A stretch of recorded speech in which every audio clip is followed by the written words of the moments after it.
Good morning प्यारे बच्चों। जैसा कि आपको पता है हमने कल आपके न्यूमेरिकल कराए थे। आई होप आपकी समझ में आ गए होंगे। तो आज हम अपने नए न्यूमेरिकल की तरफ को चलते हैं। तो हमारे जो न्यू न्यूमेरिकल है, सबसे पहले प्यारे बच्चों पेज नंबर 234 पर निकाले और जो दीर्घ उत्तरीय प्रश्न दिए हुए हैं, ठीक है, उनकी ओर प्रस्थान करें। यानी सबसे पहले जो क्वेश्चन नंबर हमें 3 दिया गया है वो देखो, और ये मैंने कराया भी है, ठीक है। और ये बताओ, जब हमें वायु के सापेक्ष जल का, देखो क्वेश्चन क्या दिया गया है कि वायु के सापेक्ष जल का अपवर्तनांक 4/3, ठीक है। क्या है? वायु के सापेक्ष जल का अपवर्तनांक 4/3 ये दे दिया हमें। और कांच का अपवर्तनांक कितना दे दिया? 3/2 है। तो ये पूछ रहा है कि जल के सापेक्ष कांच का अपवर्तनांक ज्ञात कीजिए। अब ये बताओ, जब भी मैंने सापेक्ष और निरपेक्ष के बारे में बताया था आपको कि जब भी आपको क्या वायु के सापेक्ष जल का अपवर्तनांक, यानी जो सापेक्ष लिखते हैं, क्या कैसे लिखते हैं हम, यानी जो सापेक्ष रहता है उसे तो लिखते हैं हम पहले, यानी वायु को तो लिख दिया हमने एयर। वायु के सापेक्ष किसका पूछ रहा है हमें? जल का, यानी वायु के सापेक्ष जल का अपवर्तनांक। तो इसको हम क्या लिखेंगे? ANW। तो हमें ANW की वैल्यू क्या दी हुई है? 4/3 ये लिख दिया हमने। देखो प्यारे बच्चों, यदि हमारे ये समझ में आ गया तो न्यूमेरिकल ऐसे एग्जाम में आते हैं, ठीक है। तो इम्पोर्टेंट भी है न्यूमेरिकल। अब इसके बाद जो हमें क्या दिया? वायु के सापेक्ष जल का दे दिया तथा कांच का अपवर्तनांक, यानी वायु के सापेक्ष कांच का अपवर्तनांक, क्योंकि अपवर्तनांक को हम किससे प्रदर्शित करते हैं? n से। ये कितना दिया हमें? 3/2। तो आई होप प्यारे बच्चों यहाँ तक समझ में आ गया होगा। और इसके बाद हमें कहा गया कि जल के सापेक्ष कांच का अपवर्तनांक ज्ञात कीजिए, यानी कि किसके सापेक्ष? जल के सापेक्ष किसका ज्ञात करना? कांच का। जल के सापेक्ष कांच का अपवर्तनांक ज्ञात कीजिए। अब मैंने ये बताया था कि जब दो माध्यम दिए हुए होते हैं हमें, ठीक है, और हमें क्या लिखना होता है? फॉर्मूला लिखना होता है। तो कौन सा माध्यम हमारे बाद में आता है? ठीक है, वायु के सापेक्ष उसका तो लेते हैं हम ऊपर, और जो पहले आता है माध्यम वो लेते हैं वायु के सापेक्ष नीचे, क्योंकि उसके अनुसार किसके? 1n2 के अनुसार क्या होता है हमारा? N2/N1 होता है, ठीक है। तो इसी के अनुसार N2 क्या है? हमारा दूसरा माध्यम है, और N1 है हमारा पहला माध्यम। तो इसी के अनुसार जब हम WNG को लिखेंगे तो WNG को हम क्या लिखते हैं? AN, क्या लिखेंगे? ANG, क्योंकि कांच का ही तो पूछ रहा है हमसे, और अपोन में ANW। तो प्यारे बच्चों, आई होप यहाँ तक समझ में आ गया होगा। अब ये बताओ, जो ANG है हमारे पास, ANG की वैल्यू कितनी है हमारे पास? 3/2। और ANW की वैल्यू क्या है हमारे पास? 4/3। अब बाहर ले, बाहर लो कि मल्टीप्लाई, अंदर अंदर। तो WNG की जो वैल्यू आएगी हमारे पास, 3 क्या कितना होता है प्यारे बच्चों? 9, और 4 दूनी 8। तो ये बताओ, यहाँ तक न्यूमेरिकल समझ में आ गया। और यदि ये हमसे ये कहता, इसका उल्टा कर देता, इसमें तो जल के सापेक्ष कह रहा है, इसमें यदि ये कह देता कि कांच के सापेक्ष जल का अपवर्तनांक ज्ञात कीजिए, तो ये हो जाता फिर GNW, यानी कांच के सापेक्ष G आ गया यहाँ पर। किसका पूछा था? जल का। W और N बराबर क्या हो जाता है फिर? ANW/ANG, यानी इसका उल्टा हो जाता और आंसर भी हमारा 8/9 आ जाता। तो प्यारे बच्चों, आई होप आपकी ये समझ में आ गया होगा। अब देखो, इसके बाद जो हमारा क्वेश्चन नंबर 4 है, ये क्वेश्चन नंबर 4 क्या कहता है? देखो, क्वेश्चन नंबर 4 भी हमारा बहुत ही सिंपल है, ठीक है। तो प्यारे बच्चों, क्या दिया गया हमें? सबसे पहले देखो, एक दिया कि 1.5 अपवर्तनांक, जिसके पास बुक है वो बुक में पढ़े क्वेश्चन नंबर 4 वाले कांच में प्रकाश की चाल कितनी दी हुई है हमें? 2 × 10⁸ मीटर प्रति सेकंड, ठीक है। फिर हमसे कह रहा है कि एक द्रव में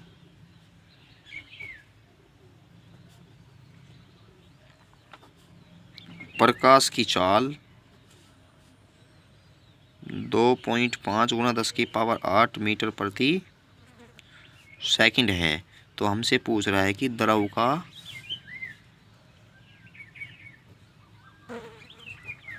अपवर्तनांक ज्ञात कीजिए। तो प्यारे बच्चों क्या ज्ञात करना है हमें? द्रव का अपवर्तनांक ज्ञात करना है। अब ये बताओ द्रव का अपवर्तनांक ज्ञात करने के लिए सबसे पहले हमें क्या चाहिए? प्रकाश की चाल भी चाहिए। तो पहले ये देखो, सबसे पहले क्या दिया इसने? कांच दिया। तो यहाँ पे लिखो कांच के लिए। तो प्यारे बच्चों मैंने एक फॉर्मूला बताया था आपको। क्या बताया था? कि किसी भी माध्यम में, यानी जब हमें माध्यम में यानी सघन माध्यम में, ठीक है, प्रकाश की चाल ज्ञात करनी होती है तो क्या होता है? निर्वात में प्रकाश की चाल बटे n। ठीक है, तो इसके अनुसार सबसे पहले हम c की वैल्यू निकाल लेंगे। अब ये बताओ, जब हम कांच के लिए ले रहे हैं तो इसके लिए जो कांच में प्रकाश की चाल है वो कितनी दी हमें? यही तो दी, 2 × 10⁸। देखो 2 × 10⁸ ही तो दे रखी है, और बराबर c की वैल्यू हमें दे नहीं रखी, क्योंकि हमें पता है कि ये तो फिक्स होती है प्रकाश की चाल 3 × 10⁸ मीटर प्रति सेकंड, लेकिन हमें यहाँ पर नहीं दी, इसलिए हम इसको सोल्व करते हैं।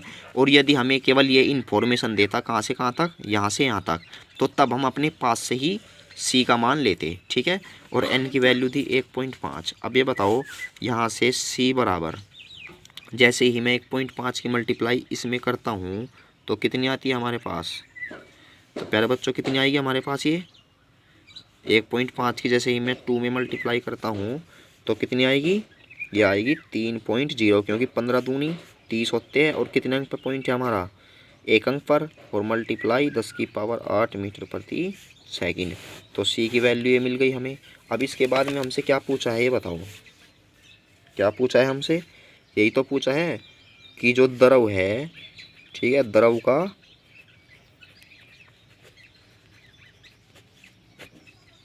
अपवर्तनांक पूछा है हमसे। अब ये बताओ द्रव का अपवर्तनांक ज्ञात करना है। अब ये बताओ, जैसे कि इस फॉर्मूले के अनुसार अपवर्तनांक हमें ज्ञात करना, यानी कि n बराबर, ठीक है, तो इसके अनुसार n तो हमारा यहाँ पर पहुँच गया, c तो जू का तू है। देखो इन दोनों के मान क्या हो जाएगा? आपस में रिप्लेस हो जाएंगे। n तो पहुँच गया है यहाँ पर, और जो हमारा माध्यम दिया हुआ है, माध्यम की चाल पहुँच जाती है यहाँ पर। अब हमने माध्यम की चाल कितनी मान ली? हमारे पास v है। ठीक है, अब किसके लिए ज्ञात कर रहे हैं हम? द्रव के लिए ही तो ज्ञात कर रहे हैं। अब ये बताओ द्रव में जो प्रकाश की चाल दी गई है, क्योंकि देखो इस फॉर्मूले का ही यूज होगा फिर, क्योंकि c की वैल्यू तो हमें मिल गई कि निर्वात में प्रकाश की चाल फिक्स होती है। ठीक है, और n का मान अब हमें ज्ञात करना, उसमें ज्ञात करना उस द्रव का जिसमें प्रकाश की चाल इतनी है। अब ये बताओ c की वैल्यू कितनी है हमारे पास? 3 × 10⁸ है, और अपॉन में, और जो हमारी v की वैल्यू दे रखी है, कितनी दे रखी है प्यारे बच्चों? ये 2.5 × 10⁸। तो आई होप ये प्यारे बच्चों आपको समझ में आ गया होगा यहाँ तक। ठीक है, तो इससे बाद में हम इसको सोल्व करते हैं। 10⁸ से 10⁸ ख़त्म, और n बराबर, तो प्यारे बच्चों जब हम इसको 2.5 से 3 को काटते हैं तो क्या होता है? हमारा 1.2 आता है। तो आई होप प्यारे बच्चों सभी को ये बात समझ में आ गई होगी। ठीक है, अब हम चलते हैं हम अपने नेक्स्ट न्यूमेरिकल पर। देखिए प्यारे बच्चों, पेज नंबर 234 पर निकाले, और जो मैं बोलता जाऊँ उसी साथ के साथ ही नोट करते चले। ठीक है, अब देखो जो हमने क्वेश्चन नंबर 4 करा दिया आपका, और क्वेश्चन नंबर जो 5 है क्या है? कि आपतन कोण 45 डिग्री के लिए पहले माध्यम में अपवर्तन कोण तो 20 डिग्री है, और दूसरे माध्यम में अपवर्तन कोण 30 डिग्री है। तो प्यारे बच्चों में न्यूमेरिकल दिया हुआ है जो तुम्हारा क्वेश्चन नंबर कितना है? ये 4 था। ठीक है, क्वेश्चन नंबर 4, ये क्वेश्चन नंबर 5 है ये। ठीक है, अब इसमें कहा गया है कि आपतन कोण 45 डिग्री के लिए, यानी कि देखो मैं एक डायग्राम बना देता हूँ आपके लिए। ये हो गया, और एक हो गया हमारा ये। ठीक है, इसने बोला कि आपतन कोण यानी कोई प्रकाश की किरण है जो दोनों ही माध्यम में कितने एंगल पर आती है? 45 डिग्री के कोण पर आपतित होती है। ठीक है, और दूसरे माध्यम में जो अपवर्तन कोण है हमारे, देखो पहले माध्यम में तो कितना है हमारा? 20 डिग्री। ठीक है, और दूसरे माध्यम में कितना है हमारा? 30 डिग्री। ठीक है प्यारे बच्चों, यानी ये तो है हमारा आर का मान, ये भी है हमारा आर का मान, लेकिन इसने जो दिया हुआ है ये है 45 डिग्री, यानी जो उसने एंगल दिया है आई की वैल्यू कितनी दी हुई है हमें, 45 डिग्री। ठीक है प्यारे बच्चों, अब देखो न्यूमेरिकल क्या कहा गया है इसमें। देखो आपतन कोण 45 डिग्री के लिए पहले माध्यम में अपवर्तन कोण 20 डिग्री है, यानी पहले माध्यम के लिए दोनों के लिए क्या है 20 डिग्री है। ठीक है, यानी नहीं, पहले माध्यम में क्या है 20 डिग्री है, जो अपवर्तन कोण आर का मान है। तथा जो इसने दूसरा माध्यम दिया हमें, ये तो होगा हमारा फर्स्ट मीडियम, ये हो गया हमारा दूसरा मीडियम।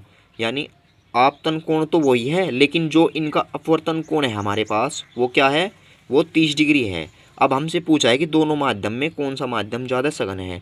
तो प्यारे बच्चों सघन माध्यम वही होता है जो उनसे किरण में प्रकाश की चाल क्या सबसे कम होती है। ठीक है, तो इसका मतलब ये बताओ, जब हमारी ये प्रकाश की किरण क्या है आपतित होती है, ठीक है, और जब ये इस माध्यम में जाती है तो क्या है अभिलंब की ओर झुक जाती है। क्यों झुकी है, क्योंकि इसकी प्रकाश की चाल बहुत ही कम हो जाती है। ठीक है, और लेकिन हमें पता कि अभिलंब की ओर झुकने के साथ ही तो है हमारा 20 डिग्री एंगल, इसमें बनता है 30 डिग्री। इसका मतलब ये अभिलंब से थोड़ा दूर की ओर हटेगी। ठीक है, जैसे कि आपको पता होगा जब प्रकाश की किरण विरल से सघन में जाती है, बताया था मैंने कि जब प्रकाश की किरण विरल से सघन में जाती है तो क्या होता है अभिलंब की ओर झुक जाती है। इसका मतलब वो माध्यम सघन है, अभिलंब की ओर झुकी। लेकिन यहाँ पर क्या है, मैंने एक और बताया था कि जब प्रकाश की किरण सघन से विरल में जाती है तो अभिलंब से थोड़ा दूर हट जाती है। लेकिन यहाँ पर क्या है, ये तो अभिलंब की ओर झुकी हुई है और ये अभिलंब से दूर की ओर है। तो इसीलिए हमारा सबसे ज़्यादा जो सघन माध्यम होगा वो होगा पहले वाला माध्यम। तो क्या लिख देते हैं हम कि पहले वाला माध्यम सबसे ज़्यादा सघन होगा। तो आपको ये लिखना है बस। ठीक है, तो बता ही दिया मैंने कारण, किस कारण होता है ये। अब इसके बाद में हमारा जो नेक्स्ट न्यूमेरिकल है उस पर चलते हैं हम। तो प्यारे बच्चों हमारा जो 6 न्यूमेरिकल है वो क्या है कि दो माध्यम x और y के अपवर्तनांक क्रमशः 1.3 और 1.5 है। तो ज्ञात कीजिए प्रकाश की चाल कौन से माध्यम में ज़्यादा होगी। तो प्यारे बच्चों सिंपल सी बात है, मोस्टली ऐसे क्वेश्चन बोर्ड एग्जाम में नहीं आते, लेकिन फिर भी आपको ये करवा रहे हैं हम। ठीक है, आपकी नॉलेज के लिए। अब ये बताओ हमारे पास दो माध्यम हैं जिनके अपवर्तनांक n1 और n2 है। ठीक है, अब ये बताओ सबसे बड़ी राशि कौन सी है। ठीक है प्यारे बच्चों, हमारे पास दो माध्यम दे दिए गए हैं और हमसे कहा गया है कि इन दोनों में से किस में प्रकाश की चाल अधिक होगी। तो प्यारे बच्चों मैंने आपको एक फॉर्मूला लिखवाया था, यही लिखना है इसमें जो मैं अब करवा रहा हूँ कि माध्यम में प्रकाश की चाल। अब ये बताओ माध्यम में प्रकाश की चाल के लिए मैंने फॉर्मूला लिखवाया था, क्या लिखवाया था,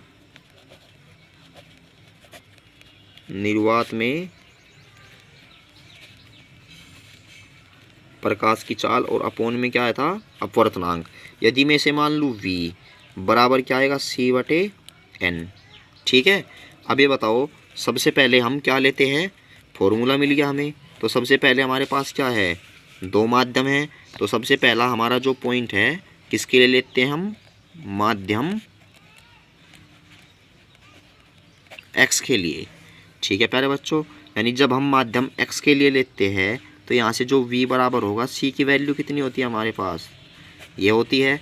लेकिन इसके लिए जो अपवर्तनांक दिया है कितना दिया है 1.3। तो यहाँ से ये बताओ जब हम 1.3 को 3 से डिवाइड करते हैं तो कितना आता है हमारा। तो प्यारे बच्चों कितना आएगा 2.3 × 10⁸ मीटर प्रति सेकंड। ठीक है, और इसके बाद सेकंड क्या है, कौन सा माध्यम दिया हमें, माध्यम y के लिए। अब माध्यम जो y है उसमें भी हम प्रकाश की चाल ज्ञात करते हैं, क्योंकि प्यारे बच्चों न्यूमेरिकल में ये कहा गया है कि माध्यम x में प्रकाश की चाल अधिक होगी या माध्यम y में। और क्वेश्चन नोट तुम्हें बुक में से ही करना है, मैंने वीडियो में अभी पीछे दिखाया था, उसका स्क्रीनशॉट ले ले जिसके पास बुक नहीं है। ठीक है, क्वेश्चन नंबर 6 है ये। तो माध्यम y के लिए जो v की वैल्यू होगी कितनी होगी 3 × 10⁸, अपोन में n की वैल्यू कितनी है हमारे पास 1.5। अब ये बताओ जब हम 1.5 से 3 को डिवाइड करते हैं तो क्या आता है हमारा 2 × 10⁸। ये हमने मान ली v1 और ये मान ली हमने v2। ठीक है, ये भी लगा देना। अब हमें ये बताना है कि कौन से माध्यम में प्रकाश की चाल अधिक होगी। तो प्यारे बच्चों ये बताओ कौन से माध्यम में हमारी प्रकाश की चाल अधिक आई है, पहले माध्यम में ही तो आई था जो सा x माध्यम है। तो हमने देखा कि जो v1 है वो ज़्यादा है किससे, V2 से। तो अतः हम क्या कह देते हैं कि अतः माध्यम X में प्रकाश की चाल अधिक होगी। तो प्यारे बच्चों, आई होप आपको समझ में आ गया होगा। ठीक है, यानी प्यारे बच्चों तुम्हें एक ही बात ध्यान रखनी है कि जिस माध्यम का अपवर्तनांक जितना अधिक होता है उस माध्यम में प्रकाश की चाल उतनी ही कम होती है, यानी कम हो जाती है। यदि हमारे पास दो माध्यम हैं, एक का माध्यम का अपवर्तनांक है 2 और एक का माध्यम का अपवर्तनांक है 3, तो जिसका अपवर्तनांक अधिक होगा उसमें प्रकाश की चाल कम, और जिसका अपवर्तनांक कम होगा उसमें प्रकाश की चाल अधिक होगी। तो आई होप आप समझ गए होंगे सभी कि अपवर्तनांक से रिलेटेड जो हमारी ये क्या है, प्रकाश की चाल है, कैसे सोल्व करनी है और क्या इसमें लॉजिक है। ठीक है प्यारे बच्चों, अब हम चलते हैं हम अपने नेक्स्ट क्वेश्चन पर, जो हमारा नेक्स्ट क्वेश्चन है। तो प्यारे बच्चों, जैसा कि आपको पता है हमारा एक क्वेश्चन नंबर 6 हो गया है। अब आपका जो क्वेश्चन नंबर देखो 7 है, ठीक है, 7 को कटिंग कर दो। ठीक है, या करना चाहो तो कर लियो, मैंने ऐसा क्वेश्चन करा दिया है। देखो, फ्लिंट कांच तथा क्राउंच कांच का निरपेक्ष अपवर्तनांक। तो ठीक है प्यारे बच्चों, अब देखो क्वेश्चन नंबर जो 8 है, 8 में हमें क्या कहा गया है। इसमें कहा गया है कि 6/5 अपवर्तनांक वाले माध्यम में प्रकाश की चाल क्या होगी यदि वायु में प्रकाश की चाल इतनी है। तो इसको हम सोल्व करने वाले हैं। तो प्यारे बच्चों, जिसके पास बुक नहीं है वो अभी देखे, इसका स्क्रीनशॉट ले ले। ठीक है, क्वेश्चन मैंने लिख दिया है। अब हम बार बार क्वेश्चन को बुक में से नहीं लिखेंगे क्योंकि हमारे पास क्या है, बुक है। तो अब हम सोल्व करते हैं क्वेश्चन को। चलो लिख ही देते हैं प्यारे बच्चों। ठीक है, तो क्या है, 6/5 अपवर्तनांक वाले माध्यम में प्रकाश की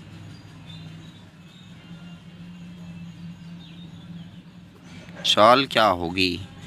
ठीक है प्यारे बच्चों, यदि वायु में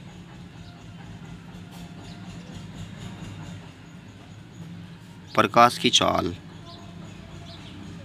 इसने दी हमें 3 लाख किलोमीटर प्रति सेकंड है। तो प्यारे बच्चों देखो, जो हमें न्यूमेरिकल दिया हुआ है, जब भी हमें ये किलोमीटर प्रति सेकंड में दे तो किलोमीटर को कन्वर्ट करो मीटर में, क्योंकि जो हमारी प्रकाश की चाल लेते हैं हम नॉर्मली कहीं में मीटर प्रति सेकंड में लेते हैं। ठीक है, और इसके बाद ये बताओ, हमें इतना अपवर्तनांक दे दिया, यानी n बराबर कितना दे दिया हमें, 6/5, और जो हमें प्रकाश की चाल दी वो कितनी दी हुई है हमें, 3 लाख किलोमीटर प्रति सेकंड दे दी। ठीक है, अब ये बताओ, जो हमारा किलोमीटर होता है, पहले लिख दो से किलोमीटर प्रति सेकंड। अब c बराबर, ये तो हो गया हमारा किलोमीटर, 3 लाख किलोमीटर प्रति सेकंड हो गया हमारा ये। ठीक है, लेकिन देखो इसे जो किलोमीटर है इसे मीटर में बदलना है हमें। तो किलोमीटर में ये बताओ, सबसे पहले एक जो किलोमीटर होता है उसमें कितने मीटर होते हैं, 1000 मीटर होते हैं प्यारे बच्चों। अब देखो, जब भी हमें, क्योंकि ये बताओ किलोमीटर बड़ा है और मीटर क्या है, छोटा है, जब भी बड़े से छोटे में बदलना हो तो हम उसमें करते हैं मल्टीप्लाई। तो प्यारे बच्चों समझ में आ गया क्या बताया मैंने, कि जब भी किसी बड़ी राशि से छोटी राशि में बदलना हो तो उसमें हम करते हैं मल्टीप्लाई, और जब छोटी से हमें बड़ी में कन्वर्ट करना होता है तो उस संख्या में हम क्या करते हैं, भाग लगा देते हैं। अब ये बताओ, जब हम बड़ी से छोटी में ही तो कन्वर्ट कर रहे हैं, यहाँ पर किलोमीटर से मीटर में बदल रहे हैं। अब हमें पता है कि 1 किलोमीटर में कितने मीटर होते हैं, कितने होते हैं, 1000 मीटर, और प्रति सेकंड जू का तू। अभी बताओ c बराबर, ये हमारे क्या है, 1 2 3 4 5 6 7 8, यानी हम इसे भी तो लिख सकते हैं 3 × 10 की पावर 8, यानी पावर के रूप में मीटर प्रति सेकंड। तो आई होप प्यारे बच्चों सभी की समझ में आ गया होगा ये। अब हमसे क्या पूछिए, माध्यम में, यानी जो अपवर्तनांक दिया है 6/5, इस वाले माध्यम में प्रकाश की चाल पूछिए हमसे। तो माध्यम में प्रकाश की चाल पूछिए हमसे यानी v। तो v बराबर क्या होता है प्यारे बच्चों, c/n। ठीक है, तो यहाँ से ये देखो जब v बराबर c/n होता है तो v बराबर c की वैल्यू कितनी दी हुई है हमें, 3 × 10⁸ और अपवर्तनांक कितना दिया है, 6/5। ठीक है, अब ये बताओ 5 हमारा ऊपर पहुँच गया तो 3 × 5/6 × 10⁸, 3 दूनी 6 और 2 से काटा हमने, कितनी आ गई हमारी 2.5 × 10⁸ मीटर प्रति सेकंड। तो आई होप प्यारे बच्चों सभी की समझ में आ गया होगा। ठीक है, देखो इससे आगे का जो हमारा न्यूमेरिकल है क्वेश्चन नंबर 9। प्यारे बच्चों देखो तुम्हारी बुक में न्यूमेरिकल बहुत ही कम दिए हुए हैं, तो इसीलिए हम क्या है, शायद आपको चैप्टर जब ख़त्म हो जाए तो आपको क्या है कुछ न्यूमेरिकल देंगे। ठीक है, जिसे आपको सोल्व करना है। तो अब हम चलते हैं क्वेश्चन नंबर 9 पर। अब देखो क्वेश्चन नंबर 9 क्या है हमारा, ये है कि प्रकाश की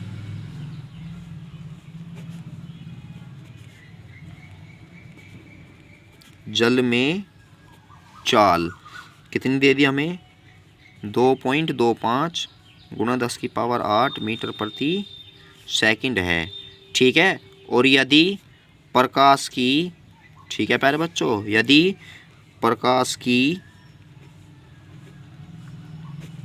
निर्वात में चाल कितनी है हमारे पास, 3 × 10⁸ मीटर प्रति सेकंड है, तो जल के अपवर्तनांक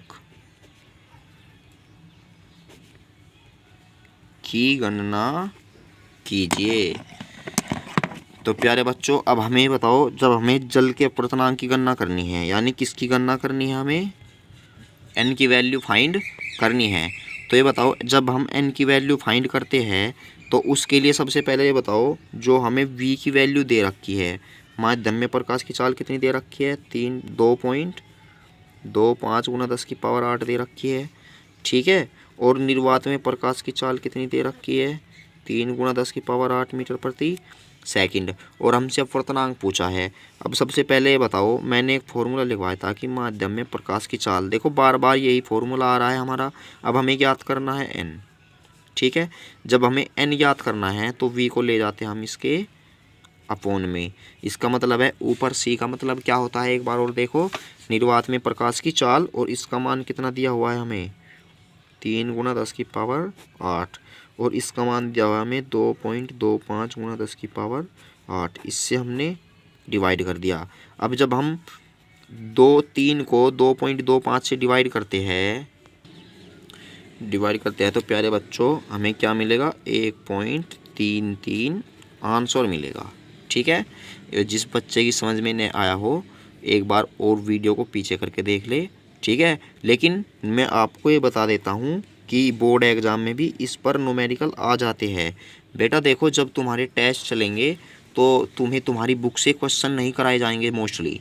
ठीक है, यानी रहेगी तो ऐसे ही, लेकिन उनकी जो डिजिट है चेंज हुई मिलेगी आपको, कुछ इसमें से भी मिलेंगे और डिजिट चेंज हुई मिलेंगी आपकी। ठीक है, तो प्यारे बच्चों ये बताओ, आपको यदि किसी को कुछ डाउट हो न्यूमेरिकल में तो मुझे बता सकता है, आपको टेलीग्राम ग्रुप है बताने के लिए। ठीक है, अब इसके बाद हमारा जो नेक्स्ट न्यूमेरिकल होगा वो क्या होगा हमारा, देखो प्यारे बच्चों न्यूमेरिकल हमारे ये इस टाइप के सारे ख़त्म हो गए हैं, लेकिन आपको बता दें जो तुम्हारी बुक में एग्जाम्पल दिए हुए होते हैं आपको उन्हें भी सोल्व करना है। ठीक है, जैसे कि आपको पता है, देखो न्यूमेरिकल आपको समझा देता हूँ ये कि यदि किसी पदार्थ पर आपतन कोण को किससे प्रदर्शित करते हैं हम प्यारे बच्चों, आई से। ठीक है, तथा अपवर्तन कोण कितना है हमारा, r बराबर है 30 डिग्री। तो पदार्थ का अपवर्तनांक ज्ञात कीजिए। तो प्यारे बच्चों सबसे पहले देखो, यदि आपकी कोई भी एग्जाम्पल समझ में आए तो मुझे मैसेज कर सकता है, आपकी प्रॉब्लम सोल्व कर दी जाएगी। या सबसे पहले देखो मुझे मैसेज ना करें आप क्या है, यदि एग्जाम्पल समझ ना आए तो अब तुम्हारा जो टेलीग्राम ग्रुप है होमवर्क वाला उसमें मैसेज करे, तो आपको जो ये है क्या है, मतलब जो तुम्हारा न्यूमेरिकल है इसकी प्रॉब्लम हम उसमें डाल दी जाएगी अच्छी तरह एक्सप्लेन करके। तो सबसे पहले देखो कि यदि किसी पदार्थ का आपतन कोण 45 डिग्री तथा अपवर्तन कोण 30 डिग्री। यानी I बराबर दे दिया 45 और R बराबर दे दिया 30 डिग्री। तो पदार्थ का अपवर्तनांक ज्ञात कीजिए। तो प्यारे बच्चों I और R की वैल्यू मिल गई हमें। तो इसके बाद हमसे अपवर्तनांक पूछा है, और जब हमें I और R की वैल्यू दी हुई होती है तो एक हमारा अपवर्तन का दूसरा नियम होता है जिसे हम स्नेल का नियम भी कहते हैं। तो हम यहाँ पर लिखेंगे क्या, जिससे अच्छी तरह समझ में आ जाए, स्नेल के नियम से। अब स्नेल का नियम क्या होता है, n बराबर साइन आई बटे साइन आर होता है।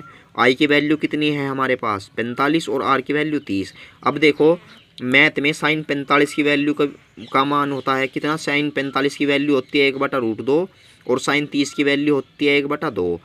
ठीक है। अब यहाँ से देखो √2 कैसे आया हमारा। अब ये बताओ, ये 2 तो हमारा पहुँच गया ऊपर, 2/√2 हो गया। अब ऊपर नीचे हम क्या करते हैं, इसमें √2 की मल्टीप्लाई करते हैं, √2 2, इसका मतलब ये ख़त्म। तो क्या आ जाएगा हमारा, √2 आ जाएगा। आई होप प्यारे बच्चों सभी की समझ में आ गया होगा। अब ये वाला न्यूमेरिकल मैंने करा दिया है ऐसा, ठीक है। अब जब प्रकाश वायु से कांच में जाता है, जहाँ कांच का अपवर्तनांक 1.5 डिग्री है, तो कांच में प्रकाश की चाल ज्ञात कीजिए।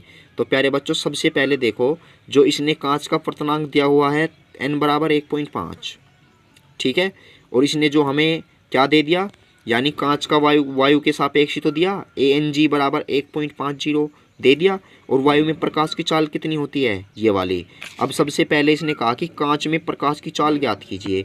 यानी जब प्रकाश वायु से कांच में जाता है तो इसका मतलब कांच के वायु के सापेक्ष, क्योंकि पहले माध्यम से दूसरे माध्यम में जा रहा है, तो जो हमारी वायु है वायु से ही तो जा रहा है, इसका मतलब इसके सापेक्ष कांच का अपवर्तनांक बराबर क्या होता है, निर्वात में प्रकाश की चाल बटे कांच में प्रकाश की चाल। हम इस V डैश के स्थान पर V भी ले सकते हैं। अब ये बताओ V हमारा इस साइड में पहुंच गया और C बटे क्या हो जाएगा, ANG। अब ये बताओ C की वैल्यू तो होती है ये, और ANG की वैल्यू क्या होती है ये। तो क्या हो गया, हमने जब इसे डिवाइड करा तो 2 × 10⁸ तो आई होप प्यारे बच्चों ये आपका तीसरा एग्जाम्पल भी समझ में आ गया होगा। अब हम चलते हैं हम अपने नेक्स्ट एग्जाम्पल की तरफ को। अब देखते हैं कि प्रकाश का एक पुंज, पेज नंबर 233 है प्यारे बच्चों। ये प्रकाश का एक पुंज वायु से पदार्थ x में जाता है, यानी वायु से किस में जाता है, एयर से x में जाता है, ठीक है। यदि आपतन कोण किससे प्रदर्शित करते हैं, I से। I का मान कितना है 72 और अपवर्तन कोण 40 डिग्री है, यानी R बराबर कितना है हमारे पास 40 डिग्री।